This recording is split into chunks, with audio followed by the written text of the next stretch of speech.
Well, good Friday. Thank you for tuning in to the Gardener's Corner program, a Friday feature here on TV Channel 10, located on Charter Communications Channel 191 and WKRX 96.7 FM.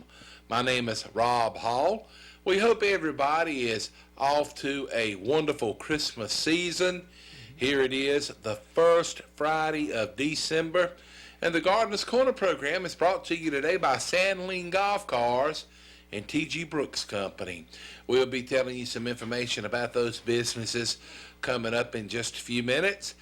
We want to welcome to the show today Mr. Paul Westfall, who serves as the director of the North Carolina Cooperative Extension Service for Person and Granville counties. And we have a special guest today on the program, and I'm going to turn it over to Paul and let him do the formal introduction. Well, I don't know how formal it'll be, Rob, but we'll get through it. How's that? That's good. Just so they know who the new man on the block is. Well, that's why we have him here today. As you know, Carl Cantalupi retired on us suddenly earlier this year. He came into my office one day and said, "I want to retire." I said, "What?" And I wanted to retire at the end of May. So, well, it didn't work out. We did go at the end of June. So since then, we've been trying to work towards, getting another horticulture agent. So today we have with us Mr. Johnny Coley. Johnny is our new horticulture agent that covers Granville and Person counties. Similar position, same position that Carl Cantalupi occupied, but of course a different person. Johnny comes to us with a lot of knowledge. He knows a lot of people in the area. We'll probably let Johnny tell him more about his own background there, because I might get something wrong, and he might not like that. But because I tend to exaggerate sometimes, believe that or not. But this is a day we've been looking forward to for a long time. Johnny started with us yesterday. This is his second day on the job, and he's already been out on a home visit and all. So you're breaking them in to true fashion. Well, we like for people to be busy when they come to work, so that's a good thing. Well, we want to wish him many years of success with the Cooperative Extension Service. And Johnny, we're glad to have you, and hope you take a liking to all the folks in this area. And I'll go ahead and give you folks a tidbit. Johnny and his dad and family, a lot of you are probably familiar with the nursery that used to be in between Stem and Butner on Old 75, Coley Bunch Nursery. That was Johnny and his family's nursery for a great number of years. And so you've been around gardening and shrubbery and flowers. And so you got some big shoes to fill following in with Mr. Carl Cantalupi, but we know that you will do an excellent job. And you and Carl were somewhat friends, is that correct? We were. I knew Carl for several years, met him when he first started working. I'd just come out of college and thought I knew something about horticulture at that time, and realized over the years that the more you know about something, the less you know about something a lot of times. But we called on Carl quite a bit. Carl was a good friend throughout the years, and used Extension very well, and very happy and honored to be part of the Extension team now here in Granville and Person County. Well, and also welcome to the broadcast team here at WKRX. And I was asking Johnny a little while ago, had he ever been on, radio or TV? And he said no. I said, well, you're getting the 2-for-1 for today. But a lot of people in this area, they enjoy gardening, planting flowers, raising crops,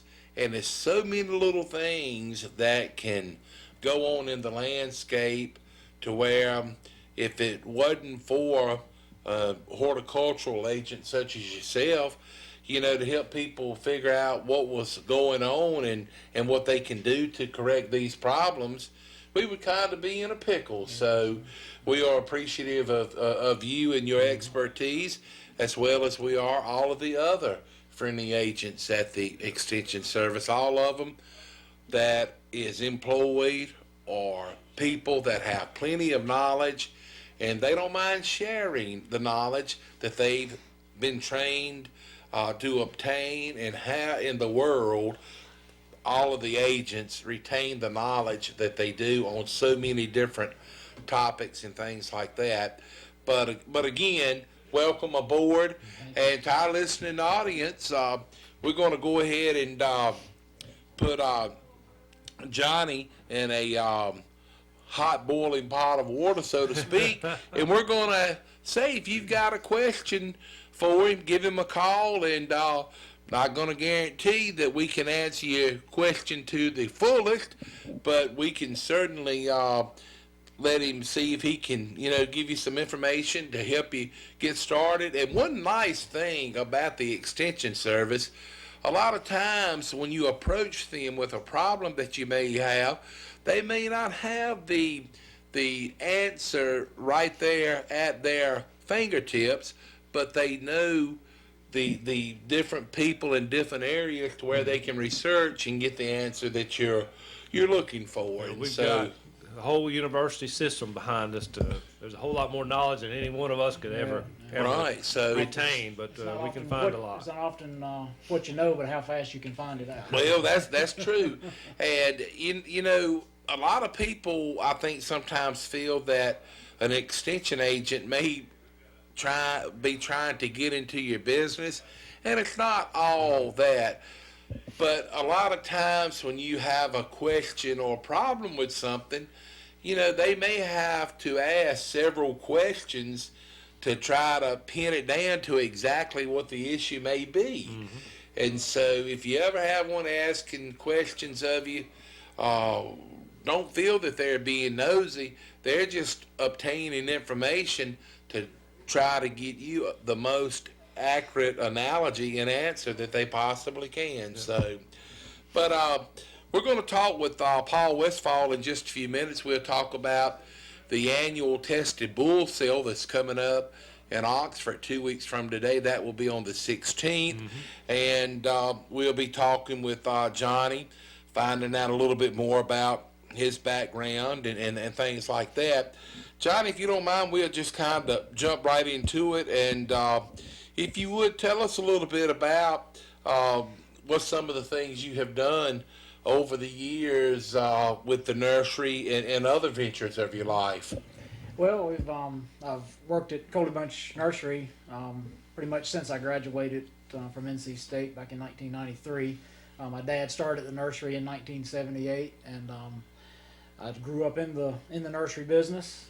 Thought I knew something about the nursery business till I went to state, and then realized there's a lot more to know about the nursery business than I learned there. So got a lot of experience. I actually worked at Homewood Nursery while I was at state and got some experience there. So that was good, and just been going through the nursery business. I've taught some classes at Advanced Granville throughout the years in the mid 90s.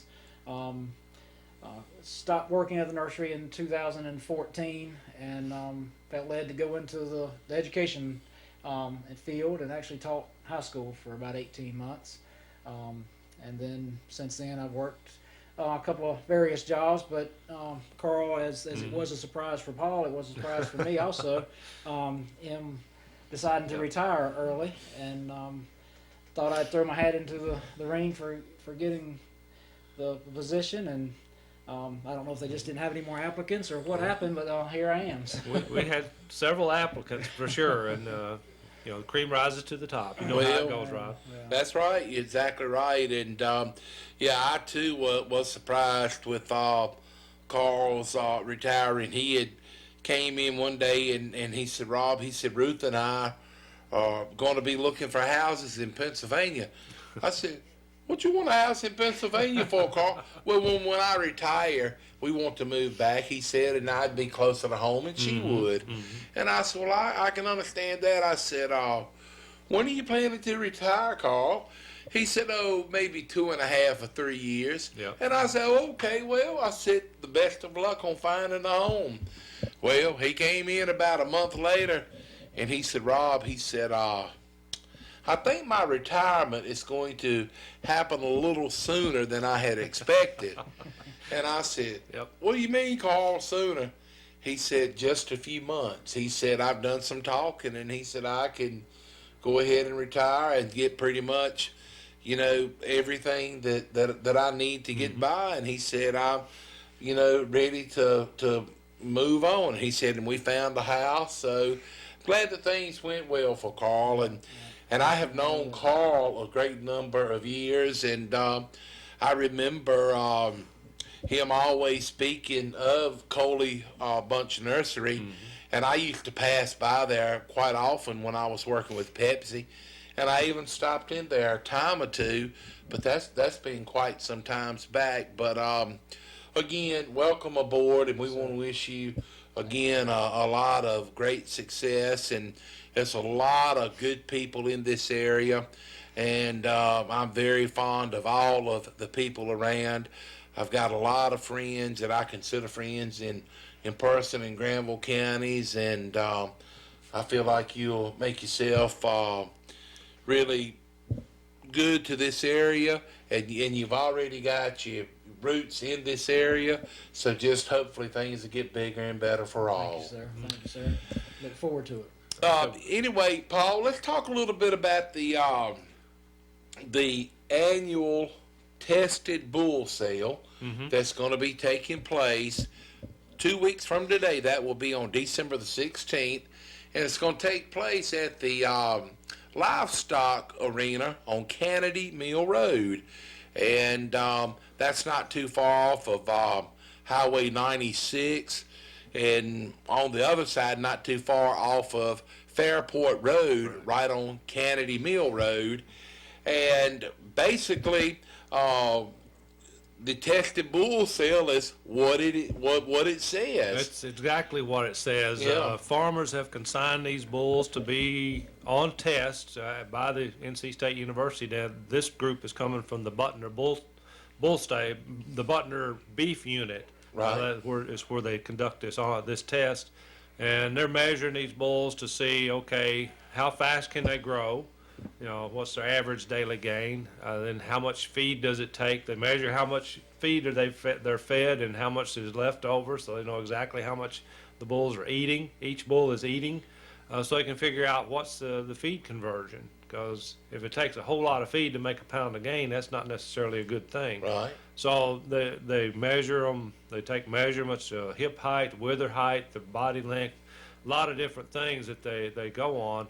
And at the end of the test, they summarize all these things, and they will, if they've got certain standards that these bulls have to meet as far as how fast they gain, their feed conversion, and different things like that.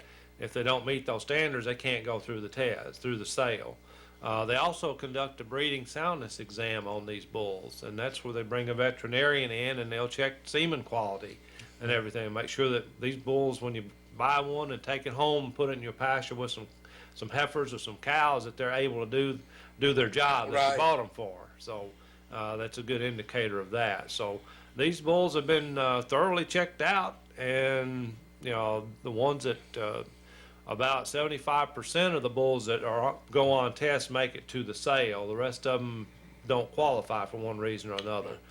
Well, you and I talked about this several weeks ago, and I actually have a friend that works down there at the experiment station or on the research farm, or however you want to call it. But I was telling him, and we were talking a little bit about the sale, and I don't remember how many bulls he said at the time when we talked, and this was just a few weeks ago, and it seems like to me he may have said maybe 52, but don't hold me to it. I think there'll be a few more than that. I'm not sure, but at that particular time, he said only a couple had been more or less called out, but I don't remember the exact number. But he was saying that he was sure that it would be a few more to get called out between then and sale time. But and then the ones that are on sale will be in the sale catalog, which should be coming out any time now. So if Okay. anybody's out there listening or watching and would like to, get one of those catalogs, give me a call, or you can talk to Kim Woods and we can get that information to them.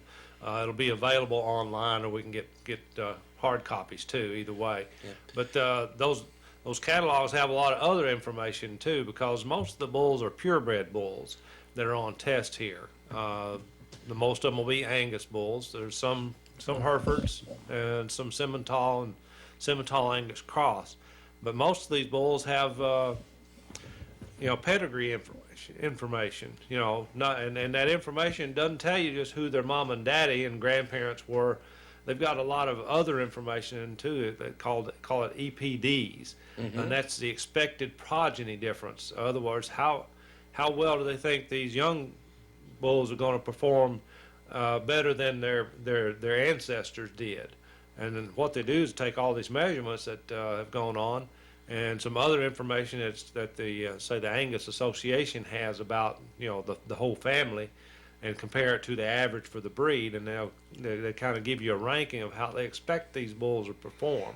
Now, this is kind of a prediction type thing, so it doesn't exactly pan out always the way that it does, but it's a pretty good indicator when you match that, and then when you look at the records for their feed performance, and then go and look at them. Johnny, you know this, you have to go and look at the bulls too, because sometimes you got a wonderful pedigree and wonderful EPD information. You go and look at the bulls and how on earth did those numbers come up? Yeah. But then again, it can be the other way around. The bull looks like the best thing in the world when you just put your eye on, and then look at his records and say, wow, my goodness, I don't want that bull in my herd.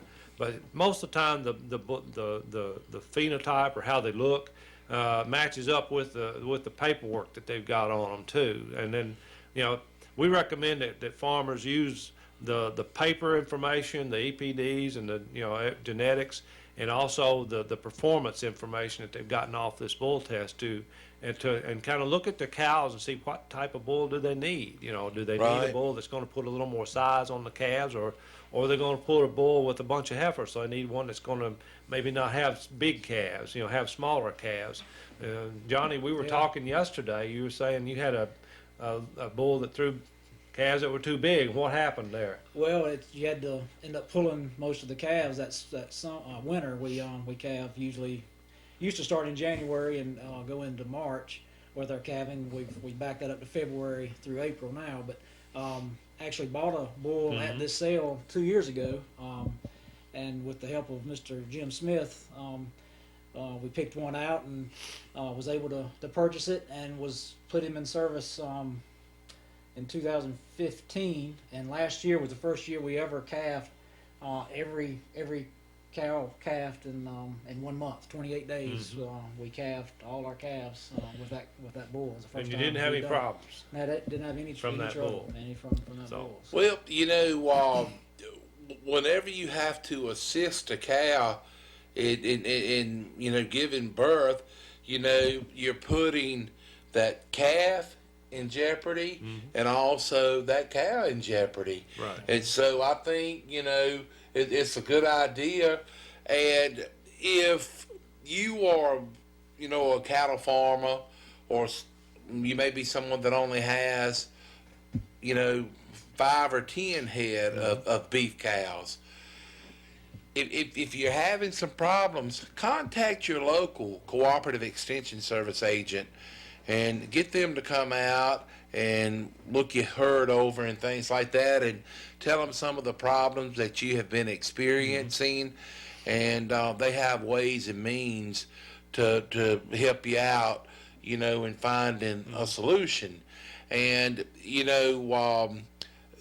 whenever you are involved in the cattle industry, it's a money issue, and you certainly, when you purchase a bull, you would like to have some guarantee with it to know what you're getting, and you want a quality product to hit the ground, because that's money in your pocket, and you just don't want to get a bull and put him with your cows that is not able to reproduce.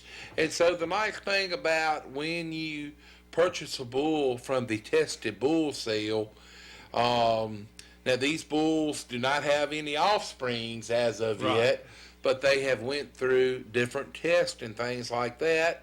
And as Paul said, sometimes it's not 100% foolproof, but you know, they've got a really good track record for, you know, statistics over the years of when they say this is a good bull, it usually turns out that way. You know, there's certain performance Yes. characteristics we can look at in all that paperwork I was talking about, and Right. say if you're looking for a calf or a bull that's gonna be good to use with heifers, for instance, that heifers be somebody gonna breed a cow.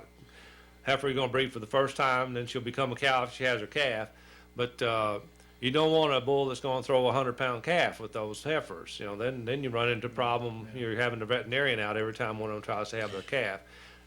So you look at that. What was its birth weight, and what is the expected progeny difference for birth weights for that calf? Yeah. There's a thing for calving ease on that paperwork too that kind of compares it to the breed average for that. So and there's a lot of different things and factors, and you just kind of have to pick the ones that's going to be most important for your herd when you get this bull back home and turn him out. Now these are young bulls. I have to put this caution in. They're young bulls, so they're not ready to go out with 30 to 40 cows. We'd like to limit that to like 15 to 20. Right. For a young bull. Let them continue to grow because they're not fully grown yet, even though they're coming off test. But they're mature enough to use in the herd. Get some calves on the ground, see how you like them. See how they're performing in the herd, and they'll grow into that good bull that you can keep around for a while. I think this one we put with 10 cows the first year. Yeah, and that's Rob. You notice something? He's a horticulture agent, but he also has a few cows at home. Well, I was Yeah, gonna say. I wanted to clarify that. Yeah. I am not the livestock Yeah. agent. Yeah. I don't Well, know as much I as was Paul gonna does say, on that. sounds like Johnny is quite diverse, and that's definitely a plus. It sure is. But in case you're just joining us, we've got Mr. Paul Westfall, who is the Director for Person in Granville County's Cooperative Extension Service offices, and we have the new horticulturalist agent, Mr. Johnny Coley, who just started work yesterday. That's right. And we're kind of welcoming him on board. And we're talking about the annual bull test sale, the tested bull sale, and that will be 2 weeks from today. That will be on December the 16th at the Livestock Arena on Kennedy Mill Road. If you'd like more information on the sale, you can contact Paul or Kim Woods. You can contact them by calling 336-599-1195. And you can also log on to ebharris.com. EB will be the auctioneer, and he will have some information on there about the sale as far as directions and things like that. Now, he most likely will not have the extent of information on the bulls that you could obtain by contacting Paul Westfall or Kim Woods with the catalog that's due to come out, in the very near future. But we may even see about doing the show from there that day. Don't know if we're going to be able to get all the particulars worked out or not. But the sale is going to start at 12 noon. Is that correct, I believe Paul? that's correct. Yes, it's a little bit later than the sales that EB does on his own, but Right. gives people time to get there. And people do like to, get there early, and they will go through and they'll have their catalog and they will look at each bull and take some notes on them. It's a real interesting process to go through, and it'll be a good crowd there for sure. Well, Because people they need good bulls to put in the herd. I mean, I can't emphasize that enough. When you look at your cows, you had 10 cows that you had one bull. So that one bull contributed a whole lot to the increase in the herd right there. yes. So That's exactly right, and he's hitting 100%, and so that's a good average. So just It think sure about is. that. The bull influences a lot as far as the number of calves that you got on the ground. Cow can only have one at a time, but the bull influences how many cows can have a calf. So That's right, and I will throw this in. I've been to a couple of cattle sales there at the Livestock Arena on Kennedy Mill Road, and I've never bought a cow, and when I went, I knew I wasn't going to be purchasing anything. I went for one reason. I wanted to see E.B. Harris sell cows, and that is quite a sight to see. He's widely known. He really is, and his word is highly respected too. And he does a first-rate sale, whether it's cattle or farm equipment or logging equipment. He doesn't mess around. He's there for one reason, and that's to sell, and that he does. So anyway, but again, that sale will be coming up on December the 16th in Oxford, right there on Kennedy Mill Road. We're going to get a word on for one of our sponsors. We're going to take a trip out to T.G. Brooks Company. And speaking of them, we are planning to be out there next Friday with the Gardener's Corner program from T.G. Brooks Company. We'll be out there with Bill and Roy and all of the friendly people at T.G. Brooks Company. And, you know, Christmas will be here. Let's see, today is the 2nd. So we've got about 23 days before Christmas. And Bill and Roy has the top 10 gift-giving ideas that are available from T.G. Brooks Company. We'll be back with Johnny Coley and Paul Westfall after a message from T.G. Brooks Company. Ladies and gentlemen, it's time for the T.G. Brooks Company Top 10 Gift Ideas. Here's Roy and Bill Brooks with your annual Top 10 Gift Suggestions from T.G. Brooks Company, Helena Maria Road in Timberlake. Number 10 on the list this year for Christmas is our infrared electric heaters. Very efficient, remote controlled, and puts out a great source of room heat. Number 9 on our list this year, LP gas burners for cooking and gas heaters. Number 8, always a favorite, the Lodge cast iron cookware. A really good selection of all styles of it. Number 7, ribeye steaks, always good. A favorite for years to come, snow sleds. We have the plastic sleds and the metal sleds in stock just for Christmas, right under the tree. They'll look great. And number 5, for that hard-to-buy person, a case pocket knife, still made in America. Number 4 this year, for all your Christmas gatherings and parties and family events, we have a great selection of craft beer, different styles. A lot of them are local made right here in North Carolina. Number 3, the all-time favorite, hoop cheese, by the hoop or by the pound. Number 2, an item that's new this year, the Grizzly super insulated coolers and their insulated cups for hot and cold wear. They do a great job, keep ice a long time. And number 1, as always, country ham. Please come and get your ham before Christmas. Thank you. Thank you, Roy and Bill Brooks. T.G. Brooks Company's annual Top 10 Gift Suggestions, available today at T.G. Brooks Company.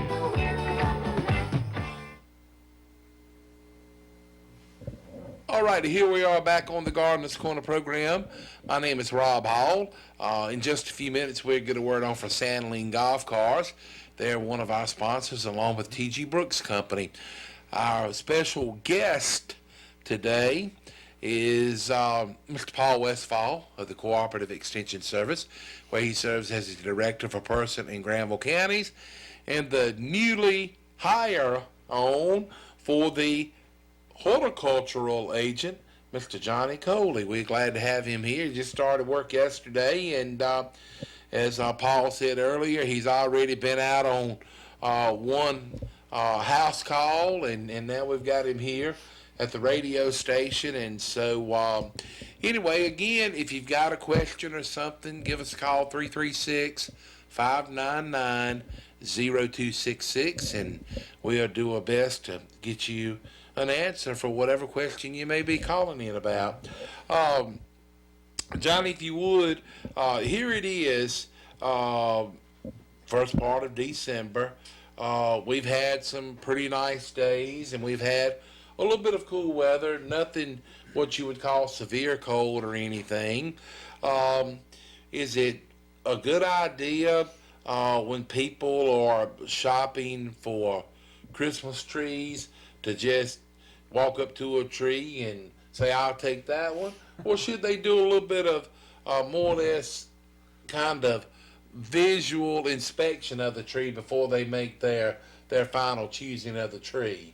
Well, that's always a fun thing to do is go out and buy get your Christmas tree. I like, we always put up a live Christmas tree, and always fun choosing it. But you do need to be careful in how you pick them. If you just run your hand across the needles, and if half of them fall off, that's a good indication that you don't probably want that tree. It's been Right. cut. I mean, they can't cut all the trees that are sold throughout, the week or two before they start selling them, but some of these trees are cut way early in the season, and you just need to be careful. You're going to put a live tree in your house and put lights on it, which, you want a tree that's fresh and is not going to be dropping needles very, just real regularly. So you want a fresh tree, and that's a good way to tell. You always want to make a fresh cut. A lot of the different Christmas tree lots will make a fresh cut for you and actually put the stand on your tree for you.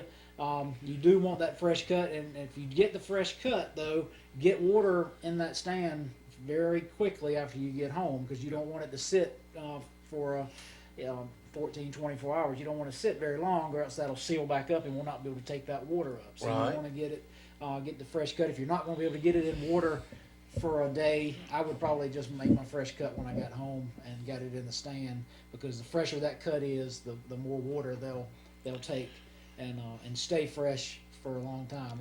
We usually go up to the mountains and get one we have for several years, and they stay very, very fresh if you keep that water in there. Don't let the water run out till you. It's not a one-time thing. You got to keep water in the stand.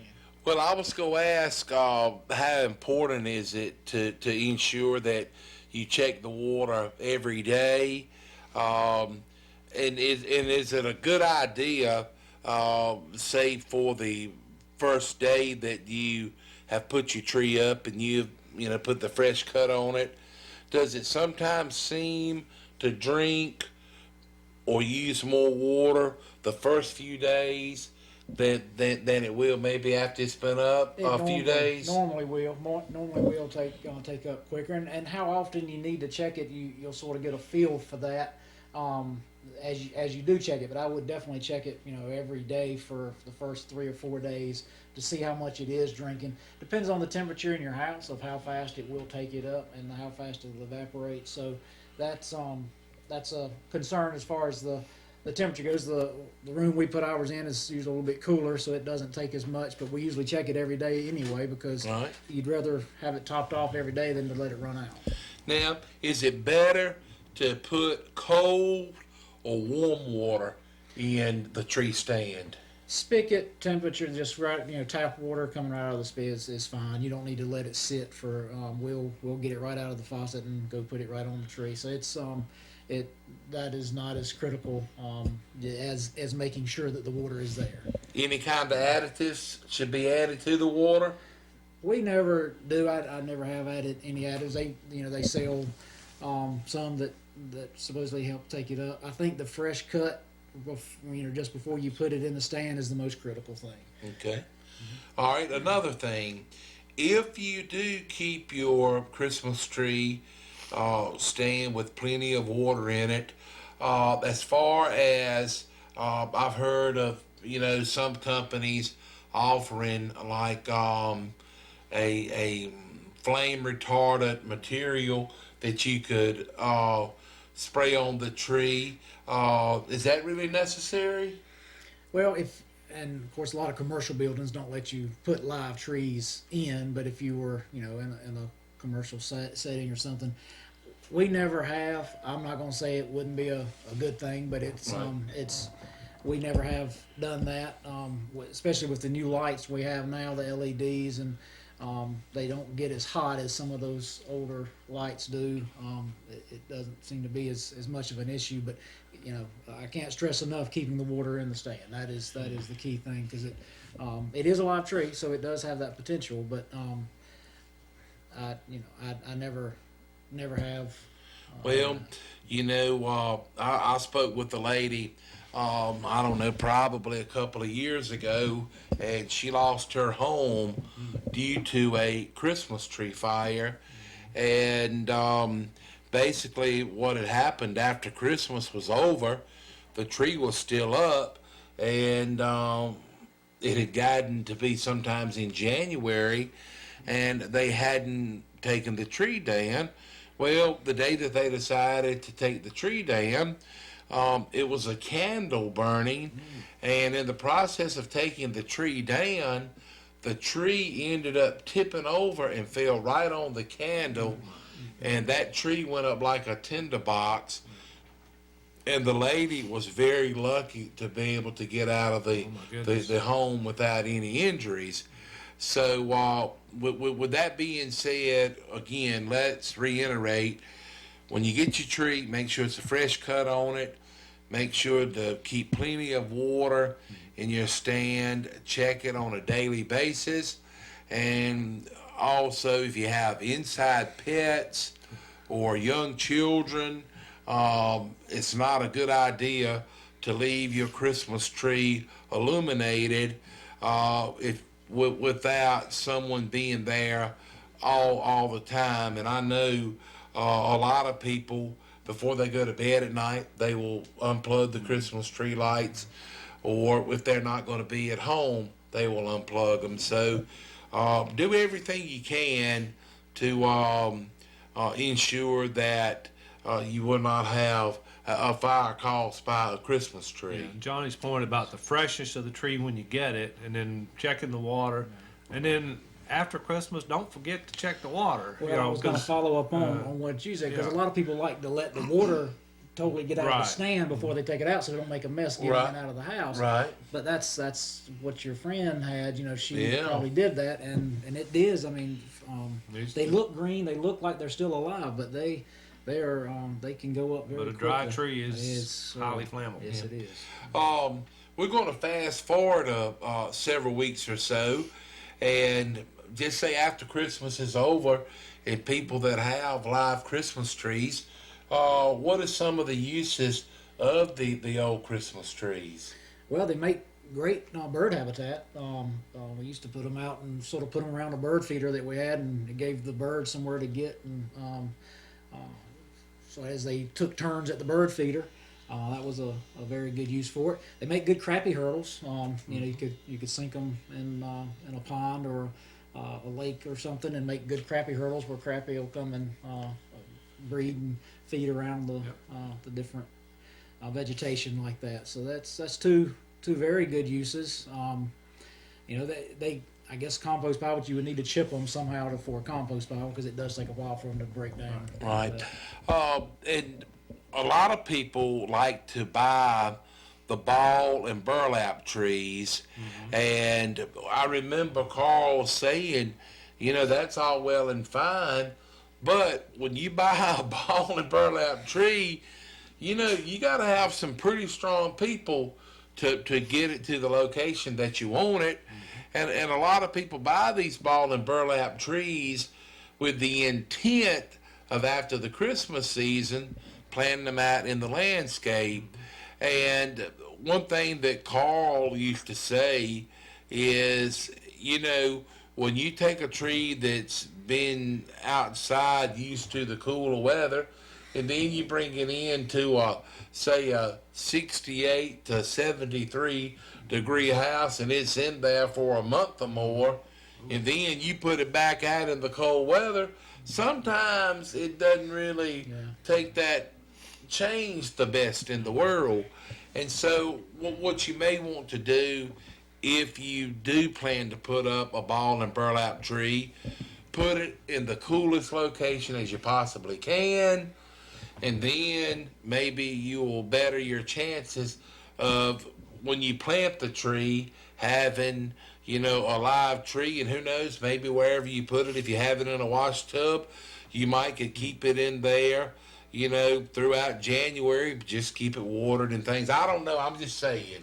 Well, you know, and also a lot of people put trees like on their porch or something. That would be a good place to put a ball and burlap tree. Outside, don't bring it inside. 'Cause that's a very good point. You bring it inside for a month, it gets acclimatized to that, and then you take it out and It does go through a shock, especially in some temperatures that we can have in January. It could be a very, very big shock to the tree. So that is an issue. Yeah, I would suggest if you're gonna do a ball and burlap tree, go ahead and plant it and decorate it outside. That looks nice too. It does. It sure does. And it is really nice when you're out and about seeing, a lot of the work and trouble that a lot of people go through to decorating the different trees and scenery. And speaking of the STEM and Providence area down in Granville County, it used to be someone down there right off of Old 75, right there close by Providence Baptist Church. If you headed out of Providence towards STEM, make a left, and I don't remember, but right there kind of on the corner, they used to have like an M Farm All tractor I've seen that. they would decorate in lights, and I don't know how many lights would be on this tractor, but it was almost like a glow there. And that was just really neat, the way that a lot of people, the imagination of decorating and doing things. And little things like that definitely stand out. They sure do. Hey, we need to get a word on for another fine supporting sponsor. We'll take a trip down to Sandling Golf Cars, where you'll find a large selection of golf cars. They have new and pre-owned units. They've got all kind of trailers, from enclosed to stock trailers to open body trailers, equipment trailers, and they also have Wilmington grills. Now, it sure would be nice to have a Wilmington grill for Christmas. So let's take a trip to Oxford to Sandling Golf Cars. The holidays are here, and head on down to Sandling Golf Cars, located 613 Lewis Street in Oxford. There you will find a huge selection of golf cars, XRTs, trailers, and Wilmington grills. Are you a farmer, a landowner, a rancher, a gardener, or maybe you are a hunter? Well, you need to check out the XRTs available at Sandling Golf Cars. These strong, durable machines can help you with anything around the farm, home, or lake. Maybe you're wanting a golf car. They have new and pre-owned golf cars at Sandling Golf Cars, 613 Lewis Street in Oxford. And you can also find gasoline or electric models. Basic to fully customized golf cars await you at Sandling Golf Cars, where financing is available. See Al, Hillary, and Will. They're open for business Monday through Friday, 8 a.m. until 5, Saturdays, 9 until 1. Call 919-693-4626, toll free 1-800-221-9267. If you're in need of parts or repair service on your golf cars, see them at Sandling Golf Cars. Bradley and Dennis are there to serve you. They carry Trojan batteries. Also, if you're in the market for a trailer, they have a huge selection of tow dollies, utility trailers, dump trailers, equipment trailers, enclosed trailers, and stock trailers at Sandling Golf Cars. You know what would be nice for Christmas? A brand new Wilmington grill from Sandling Golf Cars. Stop in and see them this week. They're open Monday through Friday, 8 until 5, Saturdays, 9 until 1. Call 919-693-4626, toll free 1-800-221-9267. Log on to sandlinggolfcars.com for more information. All righty, here we are. Rob Hall is my name. On the show with us today is Paul Westfall of the Cooperative Extension Service, where he is the Director for Person and Granville Counties, and also the new horticultural agent, Mr. Johnny Coley. We've got just about 3 or 4 minutes left in the show. Johnny, could you talk a little bit about a plant that a lot of people are fond of this time of the year, the poinsettia? Well, the poinsettia is a beautiful plant. Well, I've been to a couple of nurseries and saw some very, very pretty poinsettias.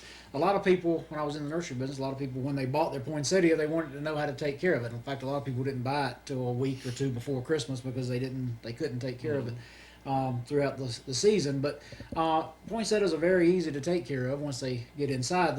Probably the number one cause of death among poinsettias is overwatering. Most people try to overwater their poinsettias, and they like it to be drier. Poinsettias like to dry out in between being watered, and it's very hard to tell someone how much water to put on a poinsettia because you never know where they're going to put it in their house. If they're going to be in a warm room, they're going to dry out quicker. Of course, it's going to be in a cooler room. They won't dry out as quick. If there's an air vent nearby, they'll dry out quicker because of the air movement. There's lots of factors to think about, but that is the biggest thing with the poinsettias is keeping the water. They won't need any fertilizer or anything from the time you get it to the time Christmas is over. So it's the main thing is the water issue of keeping the poinsettias alive. And also, kind of somewhat of a folk tale or misconception. A lot of people think that a poinsettia plant is toxic, and it is, but the amount of it that you would have to actually consume to cause any problem is a really big amount. But with that being said, something that is really toxic is mistletoe. So if you decide to have live mistletoe, or fresh mistletoe, maybe I should put it that way, in your home, always make sure that it is out of the reach of young children and also out of the reach of pets, because mistletoe can be, very toxic. And the holidays are supposed to be a happy time of the year, and you certainly don't want anybody, having complications from too much mistletoe. So the best way Especially the berries. The berries The are the berries, most toxic okay. part of the mistletoe. All right, well, appreciate you making mention of that. Well, I want to say that the time has really went by quickly today. And Johnny, again, the best of luck to you as the new horticultural agent for both Person and Granville counties. And I know that you're going to get out and make a lot of good contacts, and hopefully you'll be here 30 years from now talking about your retirement. Appreciate you being here, and also thanks to Mr. Paul Westfall for all he does for us, and all the other agents. We appreciate them doing what they do. Thanks going out to our sponsors, T.G. Brooks Company and Sandling Golf Cars. And with that, we'll wish you a happy and safe weekend, and we look forward to seeing you next week from T.G. Brooks Company, as we'll be there live for the Gardener's Corner program. Have a great weekend, and thank you for tuning in.